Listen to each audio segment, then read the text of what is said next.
টি-20 বিশ্বকাপের ভেন্যু বিষয়ে বাংলাদেশের অবস্থানকে সমর্থন জানিয়ে আইসিসিকে চিঠি পাঠিয়েছে পাকিস্তান ক্রিকেট বোর্ড পিসিবি। এদিকে ভেন্যু নিয়ে টানাপোড়েনের সমাধানের জন্য বুধবার 21শে জানুয়ারি আইসিসি বোর্ড সভায় বসবে। মুস্তাফিজুর রহমানকে নিরাপত্তা ইস্যুতে আইপিএল থেকে বাদ দেওয়ার পর বাংলাদেশ ভারতের নিরাপত্তা ব্যবস্থা নিয়ে প্রশ্ন তুলে এবং ভারতের টি-20 বিশ্বকাপের ম্যাচগুলো খেলতে অস্বীকৃতি জানায়।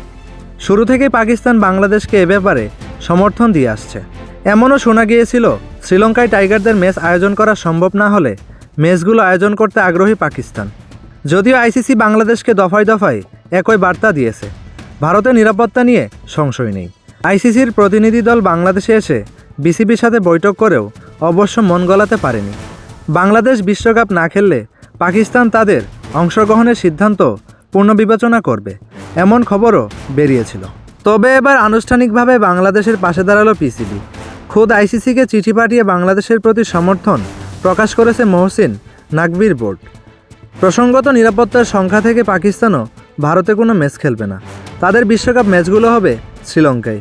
এমনকি পাকিস্তান ফাইনালে উঠলে ফাইনাল ম্যাচও শ্রীলঙ্কায় হওয়ার কথা রয়েছে। শেষ পর্যন্ত বাংলাদেশের বিশ্বকাপ ভেন্যু কোথায় হচ্ছে, আদৌ টাইগাররা বিশ্বকাপ খেলতে যাবে কি না, সব জল্পনা কল্পনার অবসান হতে পারে দুই ক্রিকেটের মধ্যেই।